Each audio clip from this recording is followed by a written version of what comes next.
Fala galera do Desenvolva-se Cast, sejam bem-vindos a mais um episódio e hoje nós estamos extremamente felizes e honrados. Se minha mãe estivesse viva ainda, ela ia falar, caramba, Thiago, você cresceu na vida, você evoluiu, mas nós estamos aqui justamente para isso, porque nós estamos recebendo uma pessoa muito especial. Mas antes disso, Isa, bom demais estar com você. Bom demais, cara, mais uma vez. Cara, só foi um aquecimento ali, aquele momento de mesa antes de começar. A gente já gravou um ali nos bastidores, né? Pra gente. Mas pra gente, tá gravado na nossa vida agora. Eu já tô alimentado já. A gente vai dividir uns minutos aqui do tempo agora com vocês, tá? Exatamente. Gente, hoje nós temos a honra, o privilégio de receber o Dr. Braz Gondim aqui. Dr. Braz, seja muito bem-vindo. Que legal. Bem-vindo, doutor. Obrigado. Prazer é nosso. Dr. Braz é médico, psiquiatra, especializado em traumatologia, perfeito? E também ele é pastor. Cara, mais uma vez, seja muito bem-vindo. Fiz uma breve apresentação sua, mas se apresenta para a turma, para a galera, por favor. Obrigado. Queria agradecer, Thiago, Isaías, enorme satisfação a gente estar aqui. Né? Thiago, um amigo querido que a gente se conheceu ali na Batista Lagoinha de Osasco. Temos um amigo em comum que é o pastor Hudson, aliás, um abraço. Abraço, Hudson. A gente tem podcast com ele também. Tem que voltar, Hudson. Que legal, o ambiente novo. Legal. Tenho tido o privilégio de trabalhar, né, com a medicina, com a saúde mental, né, e tenho dedicado a minha carreira ao estudo do trauma emocional, né, e tem sido uma enorme alegria, assim, poder levar conforto, trazer um caminho para quem em algum momento passou por situações onde essas situações marcaram a vida dessa pessoa de uma forma intensa, gerando então sequelas emocionais. E tem sido uma enorme, digamos, uma aventura, por que não dizer, uma enorme alegria. Acho que feliz é aquele que consegue se encontrar dentro desse contexto pessoal e conseguir fazer algo que ame fazer e ao mesmo tempo gere benefício ao próximo. E eu estou muito feliz de estar aqui, espero poder contribuir com a tua audiência, com a audiência desse podcast tão abençoado. E é isso, vamos lá. Bom demais. Eu já quero te pedir, assim, de cara, segue e acompanha aí o Dr. Braz nas redes sociais, tanto no Instagram quanto no YouTube, porque diariamente ele tem um canal, um programa onde ele ajuda e muito, não é? A audiência que acompanha ele ali é todo dia, né, Dr. Braz, que você está gerando conteúdo. Todos os dias, de segunda a sexta, todos os dias às 7h03 da manhã, pontualmente às 7h03. Eu tenho que perguntar, por que 7h03? Não tem nenhum misticismo. Nenhum misticismo? Não, é não só é bíblico, 7h03. Não é científico. Eu já sei, é porque 7 mais 3 é 10. Uau, que isso, hein? Aí você solta o microfone. Justamente por isso, para chamar a atenção mesmo. Exatamente, é de marketing. Para gerar uma curiosidade, só por isso. Legal. Mas todos os dias, de segunda a sexta, às 7h03 da manhã a gente está lá, sempre trazendo uma mensagem, trazendo conteúdo, trazendo informações relevantes sobre cura emocional, sobre desenvolvimento pessoal e também sobre espiritualidade, que é um tema muito necessário, penso eu. Então, obrigado pela divulgação, né? E que todos estejam assistindo aqui agora, lá no Instagram, @BrazGondim, com Z, @BrazGondim. Tem também o nosso canal no YouTube, onde essas lives saem simultaneamente, tanto no Instagram quanto no YouTube. Legal. Ontem eu estava vendo o senhor falar numa live no seu Instagram que o Gondim, ele é original do Ceará, é isso? Eu sou cearense. Legal. Eu sou cearense. A família Gondim lá é um sobrenome bem... vamos lá, é grande, é bem comum lá. Okay. Gondim. Diz a lenda que veio de holandeses. Não sei se realmente é verdade isso, mas diz que o Gondim vem de sobrenome holandês. Não sei se é isso, mas sei lá, a família Gondim. Braz Gondim Lopes de Barros Neto. Eita, bom demais. Corintiano ou não?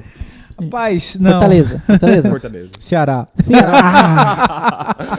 Oh, meu Deus. Tá bom. A gente aceita, né? Estamos aceitando. Bom demais. Acompanha ele porque ele tem sido uma voz para nossa geração. E o assunto que a gente vai falar hoje, galera, de verdade, eu quero muito que você pare para pegar essa aula, porque você vai aprender muito. A gente chegou com os 2 pés no peito aqui dessa vez, né, Isaías, para falar de um tema que é muito pertinente. Nós estamos com um especialista. Então, a minha sugestão foca a sua atenção. Se for preciso, reflete sobre o que você ouviu, volta de novo, para você poder pegar esse conteúdo e transformar em prática para a sua vida, para o seu dia a dia. O tema do assunto de hoje é... Pode falar? Posso falar? Pode falar. Bom. Transformando a dor em crescimento. Transformando a dor em crescimento. Bora começar esse assunto com o nosso especialista aqui. Eu posso começar puxando, doutor, uma experiência que eu tive em 2018, salvo engano, foi de 2017 para 2018, finalzinho de 2017. Eu sofri um sequestro relâmpago. Estava parado na rua, respondendo mensagem ali no WhatsApp, inclusive no meu livro eu falo isso. E aí, do nada, atravessa o assaltante, ele estava do outro lado da rua, ele atravessa a rua e já coloca a arma na minha cabeça. Eu falo, não, pode levar, o carro é seu. Ele falou, não, vai pro lado, coloca a mão no painel. E ali, cara, foi traumático, absurdamente traumático. Eu sempre pensei na minha vida, Isa, que quando eu for assaltado, eu pensava assim, se um dia eu for assaltado, eu vou reagir. Que isso? O cara vai me levar? Que não sei o que. Cara, eu não tive reação. Quando eu vi aquela arma apontada pra minha cabeça, eu fiquei totalmente, ok, leva, é seu. Cara, o carro tem seguro, tá tudo certo. O cara não quis, queria me levar. E enquanto eu tava dentro do carro, eu falei, cara, eu tenho duas coisas. Eu conheço Jesus, ele tá aqui comigo, eu sei que ele tá comigo. E também, eu já tava começando a estudar um pouquinho de psicologia ali. Eu falei, cara, eu preciso entrar na mente desse cara. Eu não posso ficar por baixo nessa situação, porque senão o cara vai fazer o que quiser aqui comigo. Isso daqui pode dar em morte, isso daqui pode dar em qualquer lugar, não é? Então, eu preciso tentar dominar essa situação. Acabei dominando a situação. Depois de 20 minutos, acabei convencendo a ele a me deixar em um lugar. Ele me deixou, numa comunidade grande lá de Osasco e tal. Quando eu desci do carro ainda, estava firme, estava forte. Liguei pro seguro. Perdi meu carro, que não sei o quê. Depois de 30 minutos o seguro achou. Meu primo chegou depois de uns 20 minutos para me buscar. Eu estava muito firme até a hora de eu encontrar meu carro novamente e chegar na minha casa e colocar o carro na garagem. Na hora que eu coloquei o carro na garagem e saí do carro, já comecei a meio que desmaiar. As pessoas começaram a me acudir, meu pai, meu primo começou a me acudir e me levaram pro PS, né? E pela primeira vez na minha vida eu fui medicado, fui sedado e só acordei no outro dia, não é? E aí eu ouvi, eu não sei se vocês já ouviram essa história minha aqui em algum lugar ou não, mas eu fui assaltado num sábado, no final do dia, e quando foi no domingo, vinha uma voz na minha cabeça: você não vai dirigir, você já era, você vai ficar traumatizado, você vai ficar travado, você vai ficar parado. E aí o que eu fiz? Cara, eu vou vencer esse negócio, Passei o domingo todinho com aquilo. Quando foi na segunda-feira, eu fui trabalhar. E aquela voz na minha cabeça, O que acontece? Na segunda-feira à noite, quando eu chego em casa, eu pego meu carro e vou dirigindo em prantos, assim, chorando copiosamente, e vou até a rua que eu fui assaltado. E quando eu chego naquela rua, eu começo a chorar desesperadamente, dá aquela aceleração no coração, um aceleramento no coração muito forte, e choro pra caramba, não é? E até eu chegar lá, aquela voz ainda continuava na minha cabeça: você vai ser incapaz de dirigir livremente, que não sei o quê, aquela voz de medo, sabe? Mas depois que eu saí daquela rua, me veio uma sensação assim de: você é livre, você faz o que você quiser. E aí, os anos se passaram, entrei na faculdade de psicologia, e aí eu perguntei para as minhas professoras da época, né? Qual foi a importância de eu ter feito isso, se eu fiz certo, se eu não fiz? E aí elas falaram que possivelmente eu rompi ali um estresse pós-traumático. Como que o senhor vê essa situação? Bom, vamos lá. Sem dúvida nenhuma, existem situações na vida onde a carga, a demanda do evento é maior do que a nossa capacidade de lidar com ele, certo? E todas as vezes que nós estamos diante de uma situação onde algo acontece, né, como você mesmo falou, imagina que um dia vão me assaltar, eu não vou fazer nada.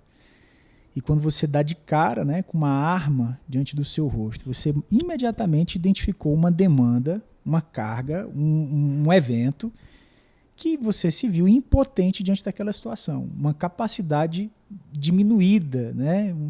Ou seja, uma demanda que possui uma, digamos assim, é maior do que a sua capacidade de suportar, certo?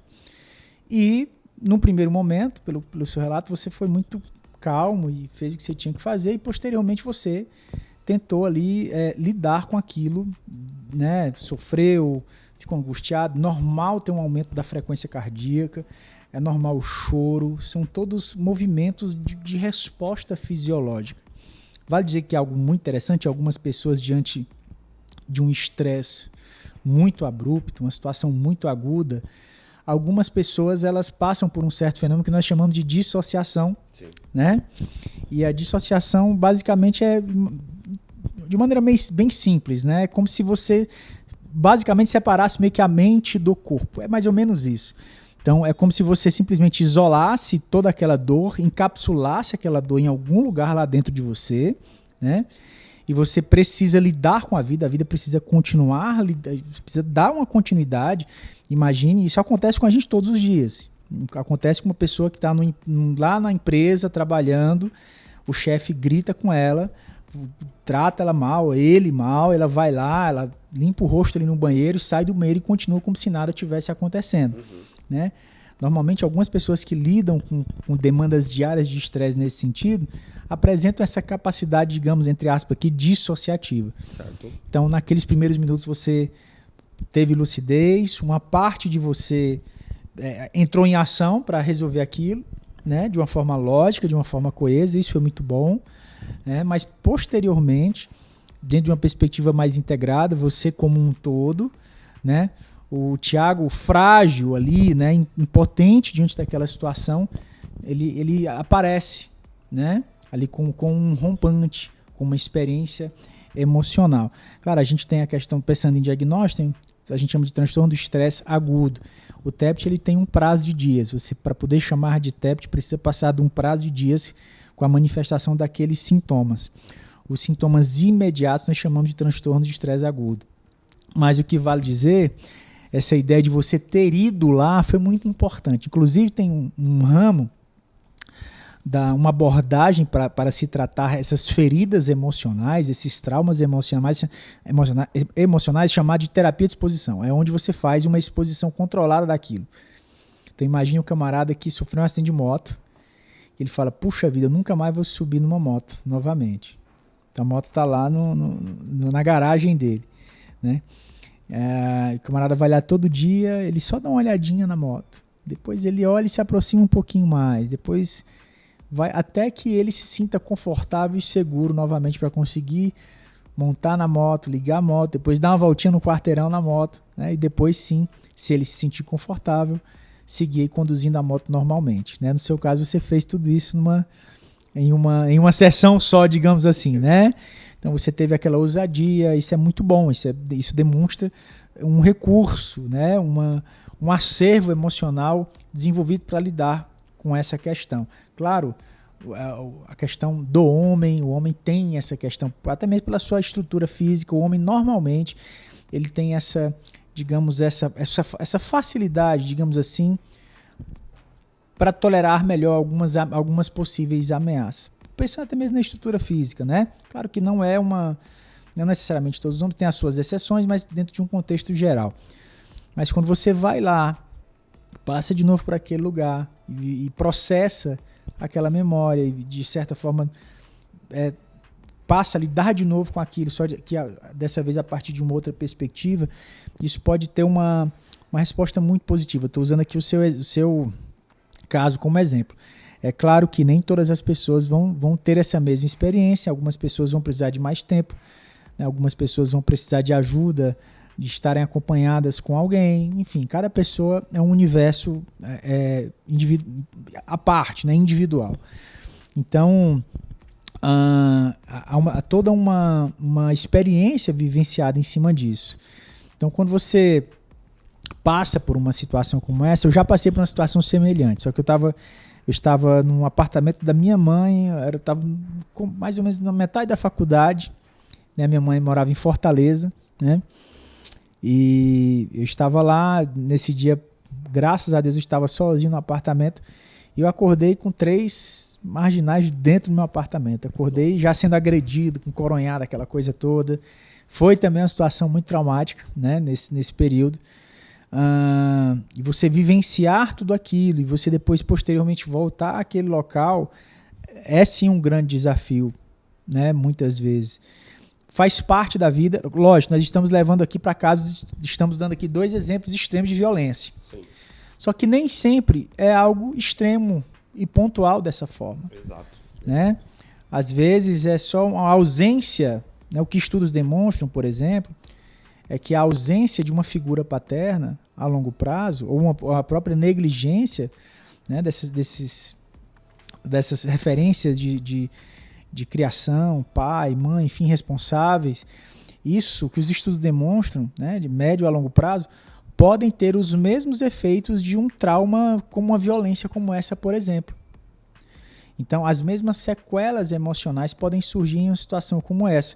Então, a gente está falando de grandes extremos urbanos, mas o fato de uma não validação emocional, não ter uma rede de apoio, uma negligência, o fato de ter vivenciado vergonhas, sabe, em certos momentos específicos da vida, tudo isso pode gerar no futuro todo um padrão de comportamento onde vai se manifestar todos esses sintomas. Então, não são apenas o evento em si, né? E existem, inclusive, pessoas que têm sequelas emocionais de evento das quais ela não se lembra que aconteceu.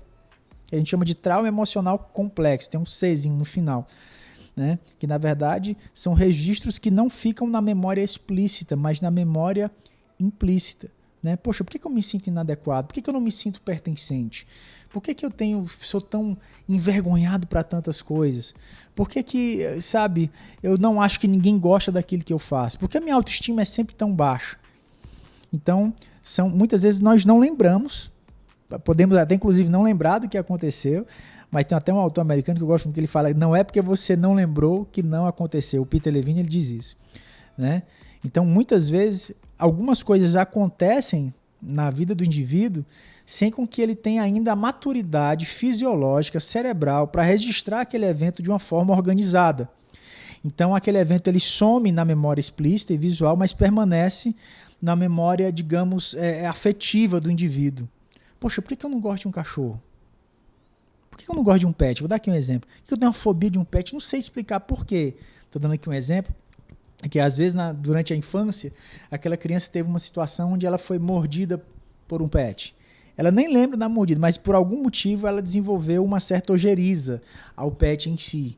E isso pode ser utilizado para muitos aspectos da nossa vida cotidiana. Muito legal. Medo de altura também envolve isso? Aí existem as chamadas fobias específicas, né? Claro que muitos autores vão sim correlacionar o fato da fobia em si com uma experiência marcante, né? Porque nada é do nada, né? Tem uma autora americana que vai dizer se é histérico, é histórico. Não sei se foi a Anita Gandhi Smith, eu realmente não lembro agora o nome do autor. Se é histérico, ou seja, se é algo que realmente foge daquela minha capacidade de manejo, de explicar aquilo direito, é o que foge ali um pouco do meu controle, é porque é histórico, que em algum momento aquilo surgiu. Então, quando nós falamos de uma fobia, medo de altura, por exemplo, qual é o referencial por trás disso? Né? É o medo do abandono? É o medo de não ser acolhido? Claro, e aí a psicanálise, por exemplo, vai tentar, de certa forma, fazer um rastreio desses referenciais. Mas, sim, existe essa relação. Da hora. Tô cheio de pergunta aqui hoje, cara. Vai. Você vê, né? Cara, também passa 1 milhão na mente. Assim. Nossa. Vai. Vou comparar com o que eu entendi. Tá? Eu gosto muito de treinar. Pra mim, o treino é a terapia, né? A gente tava conversando, você falou, sair de casa, pá. Pra mim, eu treinava de manhã, comecei a treinar de manhã, então sempre fiz muito esforço pra treinar de manhã. Depois, um tempo, eu comecei a treinar à noite com a minha esposa. E recentemente, ali no ano passado, eu voltei a treinar de manhã. E aí, quando eu voltei a treinar de manhã, foi diferente, porque eu comecei a treinar de manhã, então parece que muda algo, né? E aí, o que eu assimilei aqui? Quando você falou sobre o processo do Thiago e indo à frente, é como quando a gente para de treinar ou se machuca na academia fazendo um exercício específico. Eu já tive vários acidentes na academia, né? Derrubei o tríceps na testa. Derrubei o supino declinado na testa. Caí no agachamento hack também, ele caiu por cima de mim. E Deus só me livrando, né? Saí com uns galos, assim, umas dores, mas inteiro. E toda vez que eu me machucava, eu não parei de treinar, eu não parei de fazer o exercício. Mas eu voltava com uma carga menor. Então, peraí, aperfeiçoava a minha técnica, aí depois eu ia subindo. E toda vez que eu subia, eu passava aquela carga que eu já não aguentava mais e sempre cheguei além. Né? E o processo da formação do músculo é igual. É onde você vai lá, você tá ali amassando, você tritura, machuca, modo de dizer, né? Não é pra você chegar e dar uma martelada no braço, né? Você vai machucando o seu músculo, mas você tem o período de recuperação e vai transformando aquele músculo em algo mais forte, pronto para receber aquela carga. Eu assimilei aqui a sua explicação na exposição controlada até a hora que você supera o trauma, eu assimilei com a academia. Faz sentido? Uma vez eu estava assistindo uma reportagem, você lembra quando o Anderson Silva lutou contra o Chris Weidman, né? Que ele teve aquela fratura, né? Lembro. Na perna, enfim, e ele contando da recuperação dele, né? E colocou lá todo o aparato, a parte da cirurgia, né, se não me engano, ele colocou uma haste ali de fixação, enfim. E depois da recuperação, inclusive, ele mencionando que a perna dele ficou até mais forte na estrutura, mas ele disse que ele nunca mais chutou igual, com a mesma ousadia, né? Gera-se aquele tipo de receio. Mas acho que puxando um gancho para justamente o tema aqui da nossa conversa, a experiência de superar uma dor, ela é extraordinária e necessária para a vida, né? A experiência de você superar uma dor, superar uma ferida, estou usando essa expressão ferida, claro, metaforicamente, não estou falando de uma ferida física, mas falando de um contexto, né? De uma ruptura emocional. Ao superar uma dor, né? Nós geramos um potencial. Quem fala disso é o Viktor Frankl, né? E quando você supera uma dor, você desenvolve um potencial. O que é o potencial? O potencial é uma habilidade diante de um problema, diante de uma circunstância, diante de um gigante, diante de uma questão, né? Toda dor superada gera você capacidade, gera você um empoderamento, gera em você condições diferentes que antes você não tinha, né? Eu me lembro que quando eu era garoto eu gostava muito de artes marciais, aquela coisa, mas tinha muito medo de tomar um soco no rosto. Aí foi um dia que eu fui me aventurar a fazer boxe. Só isso. Muito bom.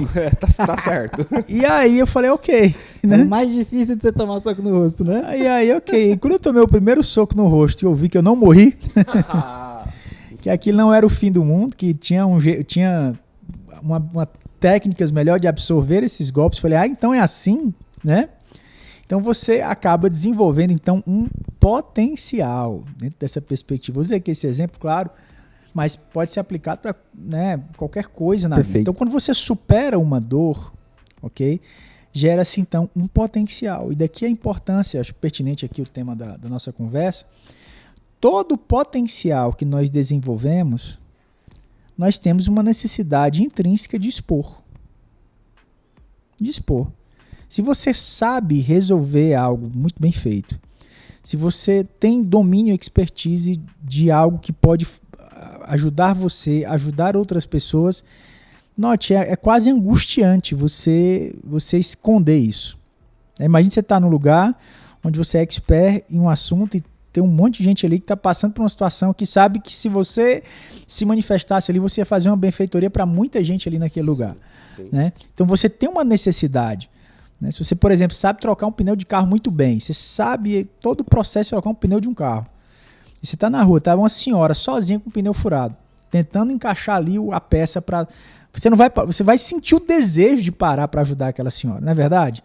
Porque tudo aquilo que você aprende, toda superação de dor desenvolve em você um potencial, e uma vez que esse potencial ele é estabelecido, você vai ter uma necessidade de testemunhar, de compartilhar acerca desse potencial.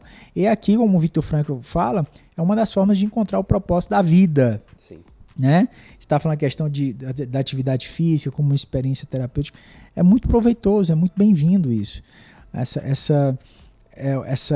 força física, né? A condição da força física, ela é muito importante para essa noção nossa subjetiva de bem-estar. Né? Então, quando você supera uma dor, só fazendo aqui esse paralelo, né? Ele falou que, poxa, tentou, mas depois ele superava as cargas, né? Assim? Então, quando nós aprendemos a superar essas nossas cargas, nós vamos desenvolvendo isso que nós chamamos de força. Vamos nos tornando pessoas mais fortes. Claro que a partir de uma perspectiva emocional falando, né? Então, é um dos fatores principais do desenvolvimento de um indivíduo, do desenvolvimento de uma expertise. A dor, ela nos traz essa... Não estou aqui romantizando as tragédias da vida, veja bem, Claro. mas o que eu estou querendo dizer é que nós podemos encontrar na dor, na experiência de superação, o desenvolvimento de potenciais, e isso dá uma cor, um formato totalmente diferente para a nossa existência. Cara, sensacional isso que você está falando, e eu quero traduzir nas minhas experiências, né, para mostrar para a galera que você ainda falou, né, as dores que a gente passa dá motivação para a gente poder soltar isso, como que a gente venceu e mostra a nossa autoridade. E eu quero provocar você que está acompanhando a gente aqui a pegar todas essas gavetas emocionais aí da tua vida e dar uma abrida, dar uma revisada para ver o que pode ser encarado, o que pode ser enfrentado, porque de repente você está falando, pô, meu 2024 começou e não está do jeito que eu gostaria. Por que será? Aqui é Desenvolva-se Cast, não tem tapinha nas costas não. Aqui a gente gosta de falar... Se joga na granada, né? Se joga na granada, vamos fazer a vida acontecer. Quando eu tinha cerca de 13 anos de idade, mais ou menos, eu já tratei isso com meu pai, tá resolvido. Pai, te amo, um beijo. Coloquei isso no livro, inclusive. O que acontece? Eu sempre fui muito ruim de jogar futebol. Muito ruim, muito ruim. Só que teve uma época que eu comecei a jogar todo dia, eu tava menos pior. Eu era tão ruim que pra ficar bom eu tinha que melhorar. Pra ficar ruim eu tinha que melhorar muito, né? Mas por jogar todo dia, por treinar todo dia, tava menos pior. E aí eu comecei a jogar com os meninos na rua, depois eu fui pro time da vila, e aí, lá na onde a gente morava, Helena Maria contra Munhoz. A gente ia jogar numa quadra. Pô, jogo de 2 bairros, quem que eu fui chamar pra ver o jogo? Meu pai. Cara, eu dei o meu melhor naquela quadra. Dei carrinho, tirei bola, toquei, tentei chutar pro gol. Cara, dei o meu melhor. Falei, mano, é meu pai que tá assistindo, eu preciso dar o meu melhor, sabe? O que aconteceu? Acabou o jogo, eu fui até ele, falei, e aí, pai, o que você achou? Ele olhou pra mim e falou, poxa vida, você é ruim mesmo, hein, rapaz? Cara, no dia, doeu, claro que doeu, mas no dia não fez tanto efeito. Sabe onde que fez efeito? Nas provas na faculdade, na escola e na faculdade. Eu ia fazer uma prova, aquela frase, aí quando, por exemplo, o Isaías sabe, eu não sou bom de exatas. Aí eu ia fazer uma prova de matemática, o que me vinha à mente? Essa frase. A avaliação, né? A avaliação do seu pai, né? Essa falta de validação positiva, emocional da parte dele. E ali eu fazia alguma besteira no trabalho, me vinha essa frase. E aí eu falava, cara, preciso vencer isso. E eu não tinha coragem de conversar com meu pai. E aí uma vez, lendo Augusto Cury, eu estava numa palestra que o Augusto Cury deu, e aí ele falou assim, quem tem um pai aqui que é um pai ríspido e etc. Aí um monte de gente levantou a mão, eu fiquei aqui, né, quietinho, não levantei, só que ele falou assim, agora quantos de vocês conhecem verdadeiramente a história do seu pai? Quem sabe quem foi o seu pai na infância, quais eram os medos, as dores dele, etc e tal. Aí pouquíssimas pessoas levantaram a mão, e aí eu falei, cara, aí eu já tinha uns 18 anos, quase 19, eu falei, eu preciso conhecer meu pai, preciso conhecer a história dele. E aí eu comecei a perguntar pra minha mãe, comecei a perguntar pras tias dele, e falei, putz, cara, meu pai passava fome quando era pequeno. Meu pai, esconderam do meu pai quem era o pai dele, e eu que provoquei essa informação na minha família quando eu tinha 14 anos de idade, levei ele pro interior, vamos descobrir quem é a sua família e tal. Meu pai teve uma vida muito sofrida, não é? E aí, como que esse trauma foi curado? No dia que eu comecei a falar e ajudar pessoas, a treinar pessoas. Certa vez lá no nosso bairro, um vizinho nosso começou a entrar no alcoolismo. E aí um belo dia, a esposa dele colocou ele pra fora de casa. Eu saí pra trabalhar umas 6 e pouco da manhã, ele tava na rua com um monte de roupa assim. Falei, cara, você tá indo pra onde? Ele já tinha os seus 55 anos. Vou lá pro centro de São Paulo, vou morar na rua, cara. Não quer mais nada comigo, eu também não quero mais nada com a vida. Falei, não, eu vou te tratar. Cara, me dá uma oportunidade, eu preciso ir trabalhar agora. Mas quando eu voltar à noite, eu vou dar um jeito em você e a gente vai fazer alguma coisa pra você ter um rumo, ter um destino. Cheguei à noite, ele tava na mesma rua, me esperando. O que eu fiz? Meu pai tinha uma casa de aluguel que tava... Arruma lá, Isa, por favor. Meu pai tinha uma casa de aluguel que estava desocupada. Eu peguei esse homem e coloquei naquela casa de aluguel. E meu pai me ajudou a colocar ele dentro dessa casa. que aconteceu? Eu falei, você vai passar a noite aqui, amanhã eu vou te levar pro médico para fazer exames, e amanhã à tarde eu vou te internar. E aí, na hora que eu tô dando as costas pra esse homem que a gente acolheu, e tô indo embora, meu pai pegou no ombro do homem e falou, rapaz, você ainda tem jeito. Escuta tudo aquilo que meu filho te falar, porque se você seguir aquilo que meu filho te falar, você vai se dar bem na vida. Naquela hora, essa barreira, esse trauma foi curado. Por quê? Eu falei, cara, meu pai entendeu qual que é o meu propósito de vida. De fato, eu não nasci para jogar futebol, mas meu pai entendeu que eu nasci para cuidar de pessoas. E aquilo me curou, pelo fato de entender qual que era a história do meu pai e também ele entender qual que era o meu propósito de vida. O quanto que é prejudicial, na sua visão como psiquiatra, a gente não cuidar dessas feridas, desses traumas que a gente tem e negligenciar isso. O quanto que a pessoa deixa de performar, deixa de crescer, deixa de fluir em todas as áreas da vida. Perfeito. Alguns estudos vão mostrar que uma pessoa muito bem equipada familiarmente vai chegar no seu auge máximo de potencial entre os 20 e os 25 anos, por causa que é geralmente esse período em que o córtex pré-frontal está completamente bem desenvolvido, né, nesse sentido. É claro que pessoas que passaram por situações mais delicadas, principalmente no ponto de vista familiar, vale dizer que quanto mais precoce for esse evento, maiores serão as consequências, né? Então, uma coisa é você enfrentar uma situação já adulta, outra coisa é você enfrentar alguma situação com 5, 6 anos de idade, né? Essa nossa noção pessoal de desenvolvimento, né? Essa nossa noção de validação pessoal, ela é claro que ela pode sim ficar comprometida, certo? E lembra que eu falei a questão lá da dissociação, né? Lembro. O que acontece é que um dos grandes prejuízos disso é que muitas vezes... Deixa eu dar aqui um exemplo, um cisto. O que é um cisto? Cisto é quando existe um líquido em algum lugar do corpo que não era para estar lá. Então, o que o organismo faz? Né? Esse líquido pode ser sangue, pode ser um líquido, pode ser pus, pode ser qualquer coisa. Então, opa, esse líquido não era para estar aqui. Então, ele gera um tipo de membrana que encapsula aquele líquido estranho. Né? Então, forma-se ali o cisto. Na nossa psique acontece o mesmo. Esse encapsulamento dessa memória traumática é o cerne do que a gente chama de dissociação, que é o principal componente, um dos principais componentes aí do que é o trauma emocional. Então, normalmente o que acontece com uma pessoa, por exemplo, que supondo que tenha tido uma ruptura com o pai, com a figura paterna dessa forma e acabou não encontrando uma forma de resolver isso, né? Normalmente, né, algumas pessoas, quando gera-se essa divisão, né? Então a pessoa passa a se perceber da seguinte forma: poxa, a minha área familiar não é bem resolvida, ou então não tem um bom relacionamento com os meus pais, por exemplo. E normalmente, o que, né, principalmente os psicanalistas vão falar acerca do que Freud chama de compulsão à repetição.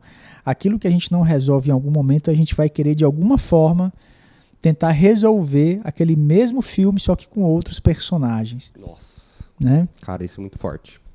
Então, por exemplo, eu tive uma paciente uma vez que ela era muito bem resolvida em todas as áreas. Assim, ela era a saúde, amigos, era super bem resolvida profissionalmente, financeiramente, mas a parte afetiva era um grande problema. Então, a gente até sabia que ela já não estava bem porque ela tinha terminado mais um relacionamento. E geralmente os relacionamentos tinham o mesmo padrão.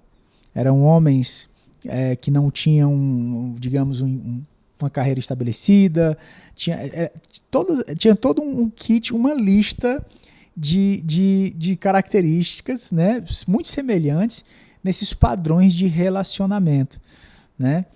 E, por incrível que pareça, esse perfil, esse tipo, né, que agradava, no caso dessa moça, tinha uma grande semelhança com o pai. Uau. Né?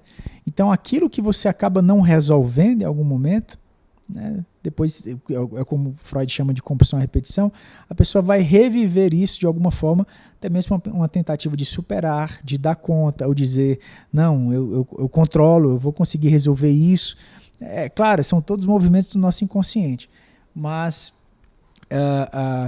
o grande prejuízo, né, é justamente o não desenvolvimento dessas áreas, né? Eu estava vendo uma entrevista, uma filmada do Jung, e ele diz algo muito interessante, que a maior desgraça de uma família são os conflitos não resolvidos dos pais, né?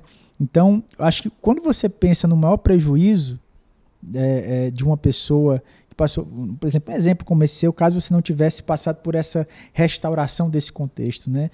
Não tivesse tido essa sensibilidade de ouvir posteriormente essa validação do seu pai. Acho que o maior prejuízo é você levar para frente um tipo de referencial distorcido. Sim. Né? Distorcido da ideia do pai, a ideia de quem você é. Daí que surge, né, uma das maiores consequências e sequelas de feridas não resolvidas, que é o nosso vazio existencial, sim, a ausência daquela ideia de identidade, né, da construção desse fenômeno que nós chamamos de identidade. Então, se você falar para mim qual que é uma das maiores consequências disso, sem dúvida nenhuma, é esse vazio e a ausência dessa sensação subjetiva de identidade.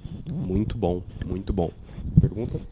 Cara, eu quero ir pra solução agora. Exato, eu tava exatamente com isso também. Né? Manda, acho que todo mundo deve ter alguma coisa assim, né? Deve ter uma gaveta ali que ninguém abre, né? Uma gaveta, ou que abre assim, em casos muito específicos, que já é quando já está sofrendo, né? Você podia dar pra gente assim, claro, nada supera passar com um especialista, né? Claro. Mas que a dica, assim, coisas que são boas assim para você fazer, desde que para quando você identifica, até para você ir à frente, sabe, evoluir, superar, essa era a palavra, para você superar esse trauma, essa dor. Transformar a dor em crescimento de fato, né? Exatamente, Bom, acho que duas coisas. A primeira delas é estar em um ambiente adequado. Cara, eu quero que, de verdade, fala muito sobre isso. Eu vi na sua live ontem você falando sobre isso. Tudo é ambiente. Uma página no Instagram que você segue é um tipo de ambiente. Não é? Perfeito. Uma pessoa que você se conecta no trabalho, se é uma fofoqueira, ou uma pessoa que está crescendo ali, é um ambiente. Perfeito. Vamos mergulhar nisso.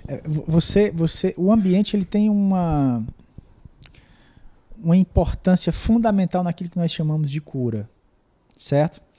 Porque se você está em um ambiente onde há uma hostilidade, onde você tem uma percepção de hostilidade, onde você não reconhece uma validação, uma aceitação por parte das pessoas, quando você está num ambiente onde você não identifica um suporte, ok?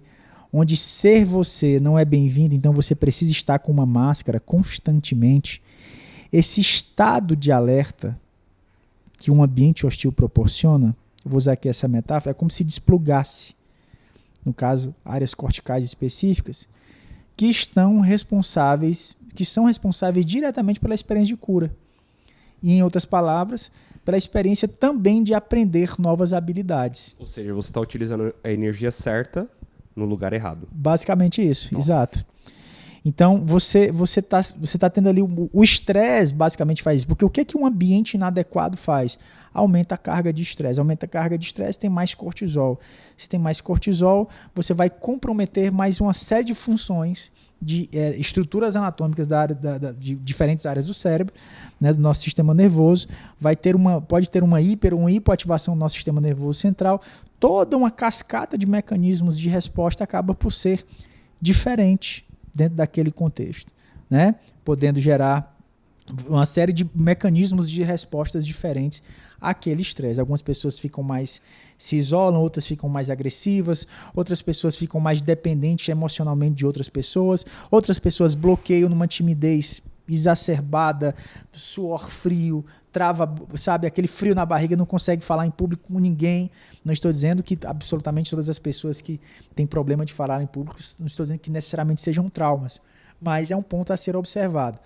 Então, quando nós estamos falando de ambiente, nós estamos falando de um lugar onde tem essa empatia, onde tem essa gentileza, onde eu possa ser eu mesmo, sem o medo de ser rejeitado. Porque esse é o grande ponto do que o trauma traz. É a invalidação do indivíduo. E ainda que eu esteja num ambiente, claro, a realidade é claro que eu não vou ser bem aceito em todos os lugares, é claro que ninguém vai me aplaudir em todos os lugares, é claro que ninguém vai me admirar em todos os lugares. Mas o grande ponto da cura é eu me sentir autônomo, me sentir ser o meu agente pessoal de mudança, entende? Então, são 2 pontos específicos. A primeira delas é ter esse ambiente adequado, né? A forma como nós nos relacionamos com as pessoas, o que nós absorvemos das pessoas, o que nós transmitimos para as pessoas. Sabe, os mamíferos têm isso. Os mamíferos, eles se caracterizam primeiro, por viver em comunidade, ok? E também por ter uma conexão emocional. Você sabia que nas savanas africanas tem um grupo de cervos, por exemplo? Então, você sabe que a savana, os leões, eles têm uma camuflagem meio que natural nas savanas, porque é meio dourado, assim, é um pouco alto, é meio dourado ali, a vegetação queimada, né? Muito parecida com a coloração do pelo dos leões. Então, eles estão ali se alimentando, todos os animais, certo? Estão ali em um bando ali de cervos, por exemplo. Certo. E aí o leão tem lá, digamos que tenha 20 cervos, certo? Estão espalhados. Eles não necessariamente estão tão próximos um do outro. Mas digamos que o leão abocanhou da ponta, lá da ponta. Certo? Certo. O que estava mais próximo a ele viu e teve uma reação enérgica e correu, correto? Certo. Imediatamente, todos que foram vendo esse modelo de resposta identificaram uma ameaça à vida instantaneamente. O que está lá na outra ponta, sei lá, a 30, 40, 50 metros, ele não viu o leão. Ele não viu o leão. Mas ele sabe que é uma ameaça iminente à vida e ele corre desesperadamente pela vida como se o leão estivesse do lado dele. Isso acontece também nos fenômenos relacionais humanos. Uma vez eu estava vendo a história de um rapaz que estava no aeroporto e de repente todo mundo gritou, todo mundo corre, aquela correria, ninguém sabia o que era. Todo mundo correu desesperado. Quando chegou todo mundo para fora do aeroporto, e rapaz, por que você correu? Eu disse, não sei, eu vi todo mundo correndo, fiquei com medo. Legal, corri também. Legal. Note, nós temos uma conexão emocional. Os meus filhos, se eu estiver apenas concentrado, lendo uma coisa assim, mais concentrado ali, querendo entender uma coisa, ou então preocupado com alguma coisa, meu filho me diz, pai, tá tudo bem?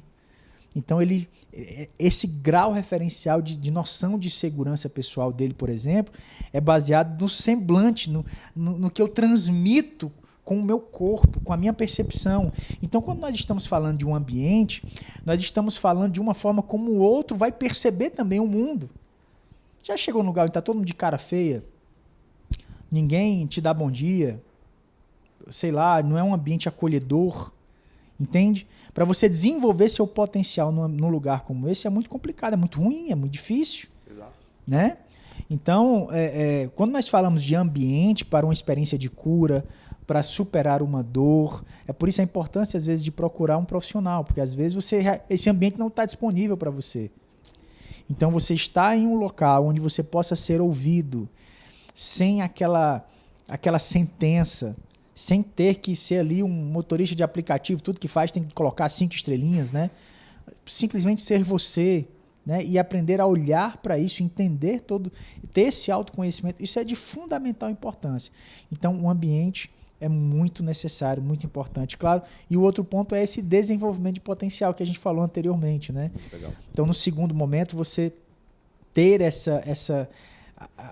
sabe, esse identificar quais são esses gatilhos, né? Identificar o que é de fato um leão perto de mim ou um leão que está acontecendo com outro.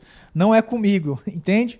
E saber fazer essa leitura é de fato muito importante. Muito legal.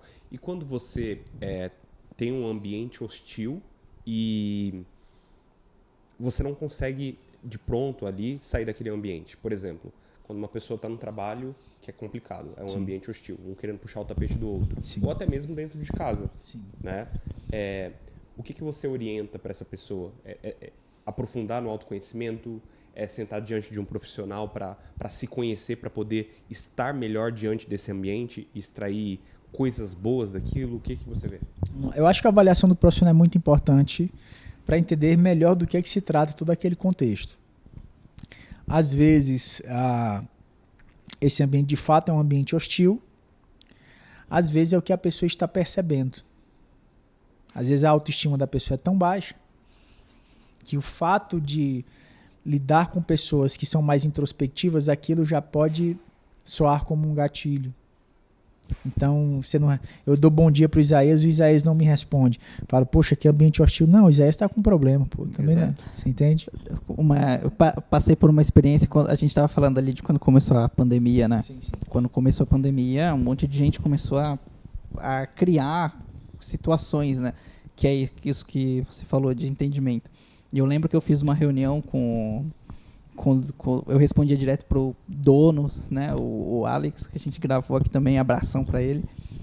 E aí eu falei pra ele exatamente isso. Nossa, tô sentindo aqui assim, tal.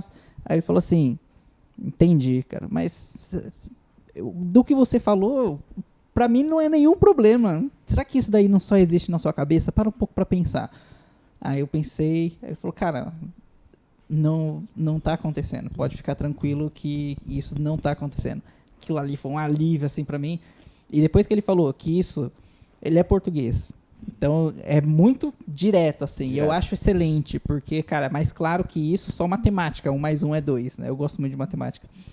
E aí, quando ele falou isso daí, terminei, assim, parei, olhei em volta, falei, caraca, não é que é mesmo?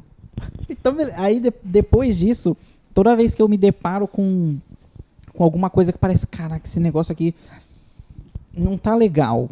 Aí eu paro, peraí, deixa eu olhar tudo. Aí eu dou um passo, é como se desse um passo para trás, sai do meio e tenta se olhar de fora. Se tira do foco, né, da participação. Você amplia, né? É como um sonho. Sabe num sonho quando você se vê? Esse daqui é o problema, né? Você tá aqui, tá olhando muito de perto, você se sente acuado, certo? Aí você vai se distanciando e você fala, opa, deixa eu ver esse negócio aqui. E vou além. É tipo assim, você tá olhando pro problema aí, né? Eu sou você. Aí eu me tiro da minha posição de participante e começo a olhar como se quem estivesse participando fosse outra pessoa. Muito bom. Aí, eu me tiro do foco do problema pra tentar enxergar. Se fosse um amigo meu, o que eu diria, né? Tipo se fosse isso. Eu olhando pra mim mesmo, ou eu olhando pra outra pessoa, é exatamente isso. Muito bom. E aí eu consegui ter uma visão muito mais clara do que é de fato um monstro, né? Do que é de fato um problema, ou do que eu estava criando um problema, eu estava me estressando à toa. Isso me ajudou muito a lidar com 1 milhão de coisas. Não dá para contar quantas vezes eu fiz isso e percebi que não existia um problema. Muito legal. Fantástico. Volta aqui um exemplo, por exemplo, que eu falei da pessoa que tem algeriza a um pet. Então, deixa eu citar esse exemplo de novo. Imagina uma menina de 6 anos de idade. 5, 6 anos de idade. Foi passear com os pais num parque. Por algum motivo, o cachorro que estava lá com o dono se solta da coleira, corre, foi uma piscar de olhos, em questão de fração de segundos, foi lá e mordeu aquela menina. Essa menina, nessa faixa etária da vida, os pais seriam o órgão psíquico externo dessa menina, como se fosse um coração batendo fora dela. Então, tudo que ela conhece do mundo e tudo que ela conhece de si, ela conhece através dos pais. Os pais são os maiores indicativos referenciais. Freud vai dizer que a identidade é fruto de uma experiência de assimilação a partir desses referenciais. Como essa criança de 5, 6 anos não tinha ainda uma área específica chamada córtex pré-frontal bem desenvolvida, essa área é responsável por fazer uma análise, por fazer estratégia, por fazer planejamento, para a compreensão das coisas. Digamos, é a parte mais madura do nosso cérebro e é a que se desenvolve por último, né? Como eu disse, vai ficar pronto lá entre os 20 e 25 anos de idade. Então, aquela criança, quando ela sofre aquela mordida, a primeira coisa que acontece é o seguinte: poxa, o meu pai, que essa é a minha instância maior da vida, não conseguiu me livrar dessa situação, né? Então, gera-se o que depois autores americanos foram chamar de desamparo aprendido. A criança pensa assim, poxa, se nem meu pai, que é o meu pai, que é o máximo aqui, o herói, né? O herói não conseguiu me livrar dessa situação, então essa situação ninguém escapa dela. Certo? Então, posteriormente, aquilo que não foi aquilo que tem uma certa semelhança com aquele evento, vai ser também encarado como uma coisa insuportável, impossível de ser enfrentada. Porque se torna uma crença limitante, certo? Exatamente.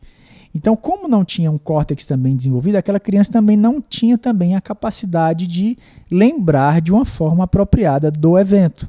Aí, mais uma vez, aquela questão da memória explícita e implícita. Então, posteriormente, a forma que ela tem de lembrar daquilo, ok, é justamente com gatilhos. Então, por exemplo, passeio com os pais. Pode ser que isso seja uma coisa que gere angústia. Estar num parque pode ser algo que gere angústia. Ver um cachorro pode ser algo que gere uma angústia. Andar só. Né? Então, entende? Então, isso depende da experiência de cada um. Né? Então, quando a gente fala assim com uma pessoa, poxa, fulano, tá tudo bem, essa angústia é só dentro da sua cabeça. Vale dizer que é real para a pessoa. Né? Não é porque não está acontecendo na cabeça dos outros que não está acontecendo na minha, porque às vezes essa ideia de lidar pode ser, no caso, pegando esse exemplo do Isaías, pode ser como se fosse você, Thiago, ouvindo de uma outra pessoa que o que você faz não é bom. Então, puxa, será que aquilo vai se replicar aqui também? Sabe?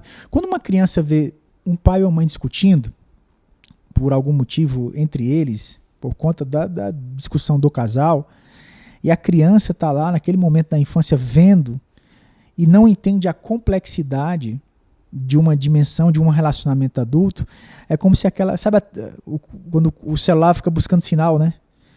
Fica aquele loading, né? Buscando ali aquela informação, buscando. Gasta uma bateria tremenda. E isso gera uma grande descarga, é muito desgastante para a criança observar isso. Já coloca no modo avião. Total, né? Total. Então, geralmente, como que a criança então dá fim nisso, resolve esse conflito para que de alguma forma interrompa esse desgaste? Normalmente a criança, quando vai ouvir aquilo, ela internaliza como sendo ela, aquilo que não tem resposta, então o problema sou eu. Então, às vezes, quando você está num ambiente onde você não tem essas informações, não tem esse ambiente acolhedor, quando você se sente inseguro por alguma coisa não estar funcionando, como talvez você imaginaria que estivesse acontecendo, normalmente isso é internalizado como sendo eu o motivo disso. Daí é a questão de muitas pessoas, às vezes, terem uma autoestima, né, mais comprometida. Então, assim, só para concluir assim, o pensamento, a ideia, esse pensamento, poxa, deixa eu olhar um pouco de fora. Uhum. O que acontece é que muitas vezes, por conta dessas feridas, que às vezes a pessoa nem sabe que carrega, existe essa hipersensibilidade.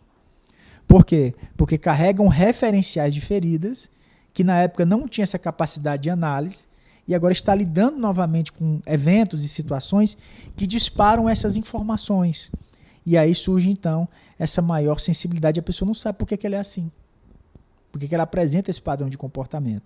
Então tudo isso, é claro, precisa olhar com um pouco de empatia, com cuidado, e para que possa ser trilhado a partir daí um novo caminho. Exato. E se o emocional está ferido, é muito difícil dessa pessoa conseguir performar nas áreas que ela tem desejo na vida, né? Por isso que é tão importante. Eu sei que você deve ter pensado, pô, mas ela pode ter um hiperfoco maior, ela concentra em alguma coisa e fica boa, né? Ela quer ressignificar isso em algum outro lugar, mas nós somos criados, segundo aquilo que nós acreditamos, né, para sermos plenos, né, buscar plenitude em todas as áreas da vida. Por isso eu quero reforçar mais uma vez a importância de buscar por autoconhecimento. Esses dias, não sei se o senhor vai concordar, mas eu ouvi um neurocientista falando o seguinte, que o papel do psicólogo, do psiquiatra, enfim, é como se fosse o seu córtex pré-frontal, né? Se você só leva a sua vida ali guiado pelo emocional, cara, você precisa buscar racionalidade, precisa sentar e entender o porquê que as coisas acontecem, porque senão você fica como um carro desgovernado e pode bater em qualquer lugar. Não é? Deixa eu te fazer uma pergunta. Tem algum case teu de algum paciente que você trabalhou, ou até uma referência bíblica, né? Nosso podcast, a gente tem muita liberdade para falar sobre isso, que você pega esse título, né? Esse tema do nosso podcast, transformando dor em crescimento, que você olha e fala, cara, é isso. Saiu de uma situação, foi lá, passou pelo processo, aprendeu, né? E cresceu. Tem muita gente que está ouvindo a gente agora E às vezes tem medo de recomeçar, né? Muitas pessoas têm medo de recomeçar. Por quê? Porque normalmente, quando estava no processo lá atrás, elas apenas sofreram, não aprenderam, não é? É por isso que o ser humano normalmente tem essa dificuldade para recomeçar. Mas quando você aprende algo, você fala, cara, é isso. E aí você evolui. Tem algum case que você lembra? De pacientes tem vários. Mas como referência bíblica, eu gosto muito da história de Ana, Nossa, mãe de Samuel, né? Ana, para que vocês, o pessoal que está assistindo aqui possa se ambientalizar, a mãe do profeta Samuel, começo da primeiro livro do profeta Samuel, que fala que ela era uma mulher estéril. E ela convivia num ambiente muito hostil, porque convivia ela, o marido, e nessa época o marido poderia ter mais de uma esposa. Então tinha Penina, que era outra esposa, e ela importunava, né? A ponto dela não querer comer, nem dormir, enfim, nem beber, enfim. E era um ambiente muito hostil, de muito estresse, né? E ela não se via validada, né? As Sagradas Escrituras vão dizer que o marido dava uma oferta dobrada periodicamente. Ele falou, não sou eu melhor do que 10 filhos. Ele fazia tudo por ela, mas era insuficiente para resolver o problema dessa angústia existencial, esse vazio que ela carregava, né? E quando você observa o contexto, eles tinham uma prática de fé periódica, então a Bíblia relata que eles periodicamente iriam ali no templo onde estava Eli, o sacerdote, onde eles ali apresentavam sacrifícios, enfim. E tinha toda essa questão, ano após ano, tinha essa dor de Ana pelo fato dela não conseguir ser mãe. Eu acredito que a maior dor relacionada ao trauma, Tiago Isaías, é a dor do não ser. Puxa, eu não vou conseguir ter uma família como fulano vai ter, eu não vou conseguir ter uma carreira, eu não vou conseguir ter um lar, isso é uma coisa para pessoas perfeitas, pessoas saudáveis, essa ideia de se ver, carregar em si esse sentimento de vergonha, de impureza, de incapacidade. Olhar para o seu próprio histórico familiar e falar, cara, eu não tenho uma referência. Perfeito, não é? Né? E a forma como Ana reage a isso eu acho sensacional, porque quando você lê o texto, isso está no capítulo 1, mas lá no capítulo 3 vai dizer que naquela época, se eu não me engano é no capítulo 3, vai dizer que naquela época as profecias eram poucas. E rapaz, eu acho que... Ao vivo é assim ao mesmo. Vivo é assim, né? Assim mesmo. Só... Desculpa, acho que é o meu. Amor, você não veio hoje aqui no podcast, tá vendo? Cadê? Pronto, obrigado. E por favor.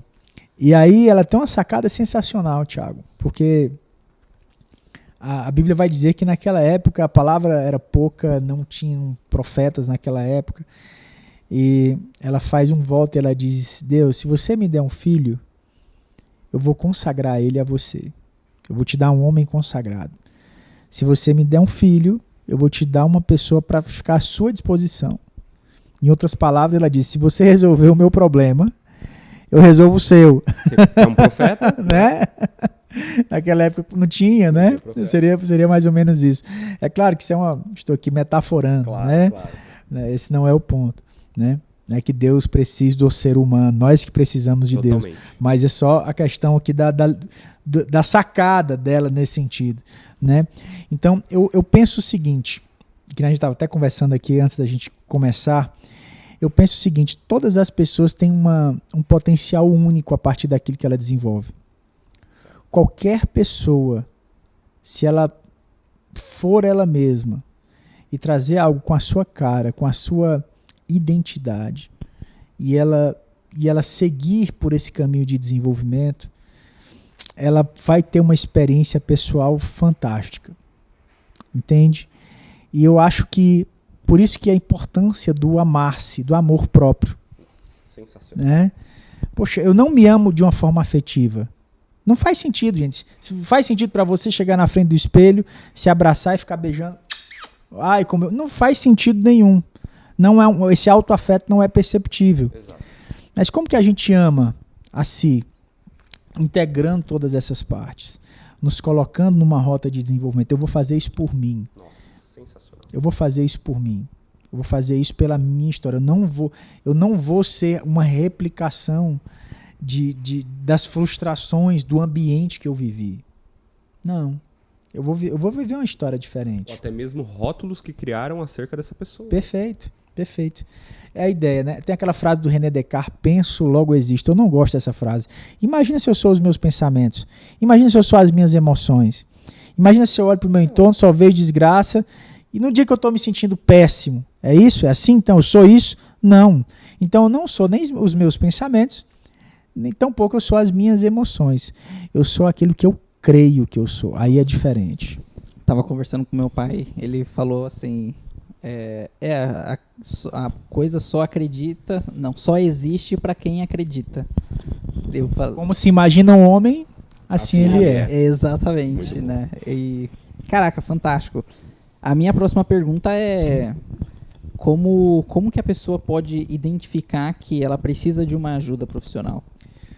Bom, acho que alguns sintomas específicos, quando a gente fala com relação a trauma, será que eu tenho um trauma emocional? Será que essa área da minha vida, será que essa situação, esse desconforto, quais são os principais sintomas que a gente consegue identificar em relação do que seria algo como fruto de uma ferida, de um trauma emocional?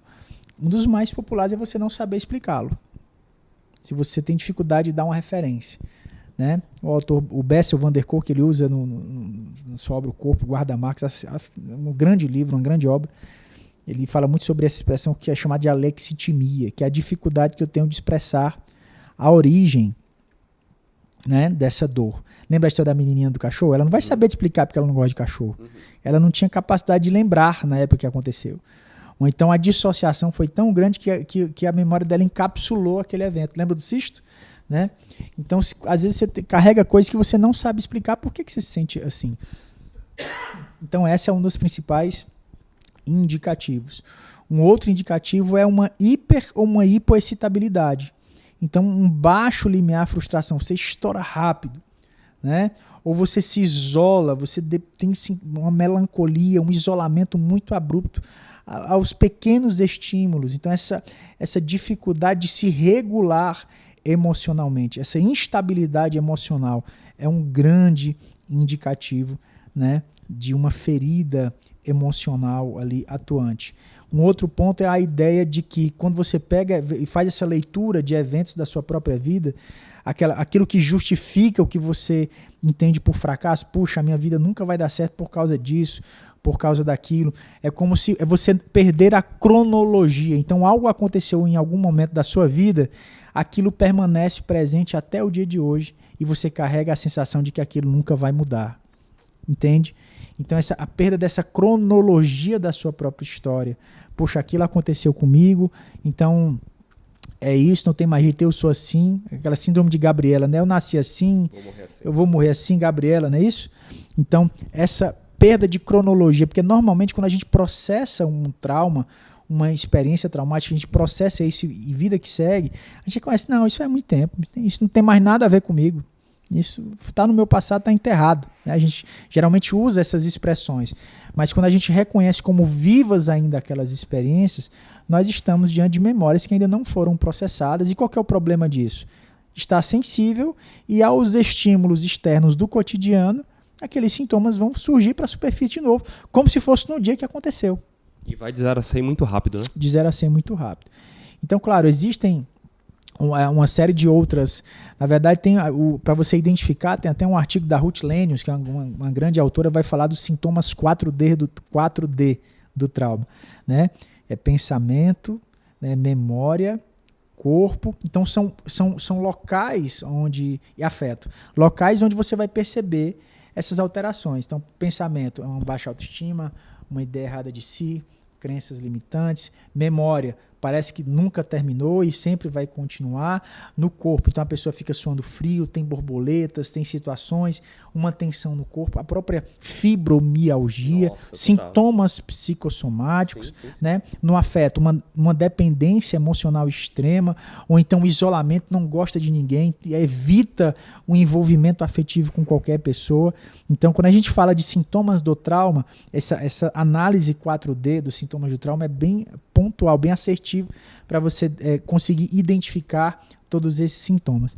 Então, Basicamente são formas de você identificar, porque normalmente traumas emocionais, como sendo esses eventos que nos marcaram, eles comprometem a nossa forma de lidar com o estresse, entende? De lidar com a situação. Então, esses sintomas são grandes indicativos de traumas que não foram processados e que continuam influenciando esse modelo de resposta até o presente momento.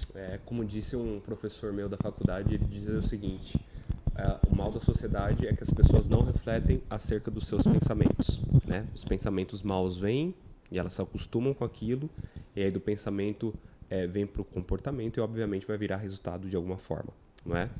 Partindo para a última pergunta, para a gente poder encerrar. Cara, que aula, hein, Isaías? Eu tava pensando nisso, é aula, bicho. Cara, isso daqui, vamos cobrar?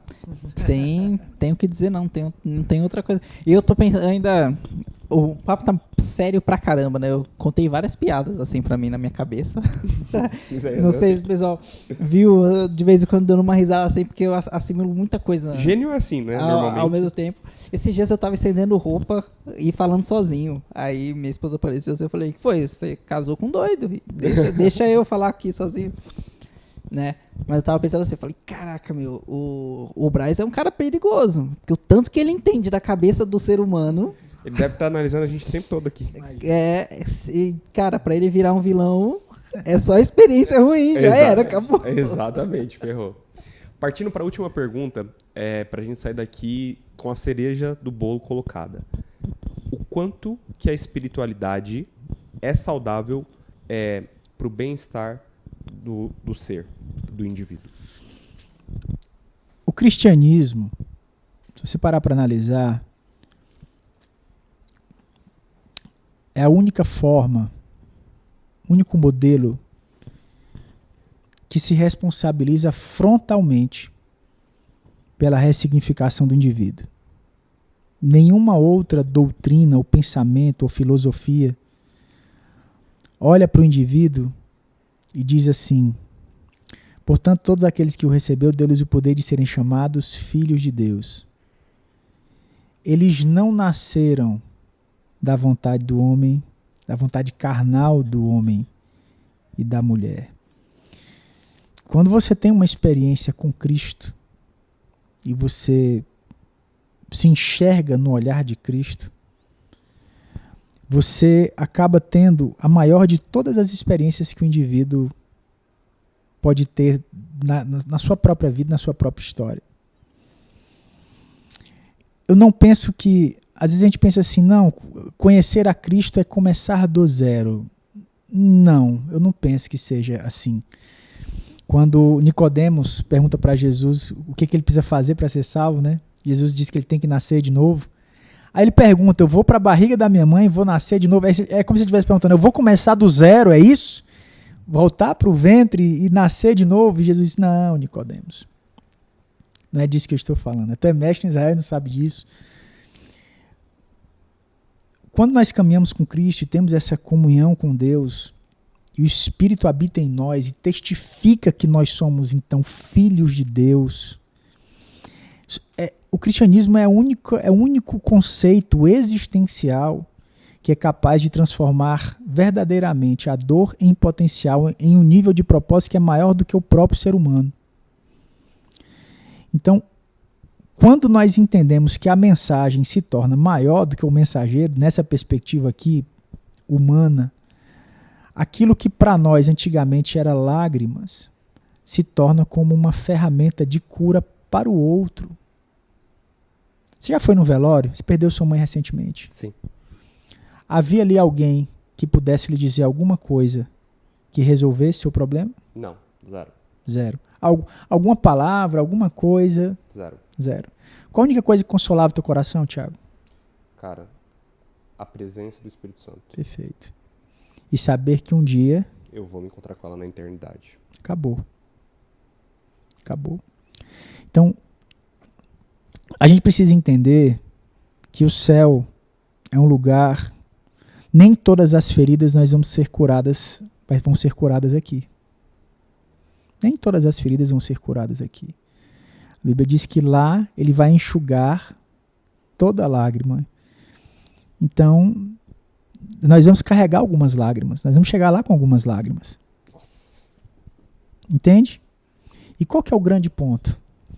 Não é como, sabe, você ter uma vida com Deus é saber que durante esse processo ele vai enxugar algumas lágrimas, mas porém vai manter outras. Assim como Paulo tinha os seus espinhos na carne, teve o seu espinho na carne, ele vai deixar outras para você entender também a dor do próximo. Por que eu perguntei para você? Porque é uma dor inconsolável. A não ser que alguém chegasse para você, a não ser que você tenha irmãos, Tem uma irmã. tem uma irmã, ela sim poderia te consolar. Sim. Ela é a única pessoa que poderia chegar e dizer, meu irmão, eu te amo. A gente perdeu a mamãe, mas eu não vou te deixar nunca. Acabou. É uma outra experiência, entende? Sim, total. Talvez ela não tenha dito isso com palavras, Sim. tá tudo bem, mas só a presença dela ali, Sim. como o olhar dela, do seu pai, enfim. Mas o que eu quero dizer é que a experiência maior dessas feridas tão profundas, existenciais, é uma dor da qual Deus ele se responsabiliza. A Bíblia diz que ele assiste a dor do órfão, da viúva e do estrangeiro. São as dores mais existenciais, profundas que um ser humano pode carregar na vida. A dor de perder um pai e uma mãe como sendo uma criança, né? Como eu falei, a questão central do relacionamento dentro da criança e dos pais, a dor de uma viúva, porque imagina, se é um pai, se é uma mãe, todo aquele seu conceito de propósito pessoal entra em xeque nesse momento, e o estrangeiro, né? Eu já tive a oportunidade de estar fora do país. Você está num ambiente hostil à sua cultura, a quem você é, onde você está sendo analisado, julgado, todo o seu padrão de comportamento ali ele é inadequado para um contexto. Exato. O sentimento total de despertencimento. Total. Né? Então, a Bíblia diz que Deus assiste a essas dores existenciais. Então, eu gosto de pensar que Deus ele tem um olhar diferenciado para aquilo que nós chamamos de trauma, que é justamente essa ferida, a ferida do não ser, ou do não ser mais. Né? Então, quando nós estamos falando de uma vida com Jesus, nós estamos falando de um Jesus que vai, sabe, olhar de uma forma que ninguém nunca nos olhou antes, que vai nos entender com uma forma de que a gente nunca foi entendido antes. Quando você conhece a Jesus e você tem intimidade, você começa a desenvolver uma intimidade com Deus, até os momentos de silêncio é reconfortantes. Exato. Entende? Porque você tolera o silêncio de quem você tem intimidade. Tá tudo bem.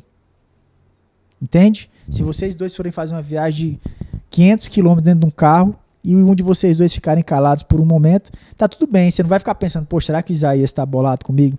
Porque ele tá mexendo no celular que já faz 1 hora. Você não vai ficar... Você entende? Tem paz, né? O silêncio na intimidade gera paz. É isso que eu quero dizer. Né? Então, você acaba entendendo que a sua vida está numa linha de cuidado, de desenvolvimento, de sentido. Em outras palavras, ninguém dá sentido e significado às nossas dores, às nossas feridas, de uma forma tão precisa como o Espírito de Deus. E esse aqui é o grande ressignificar da vida.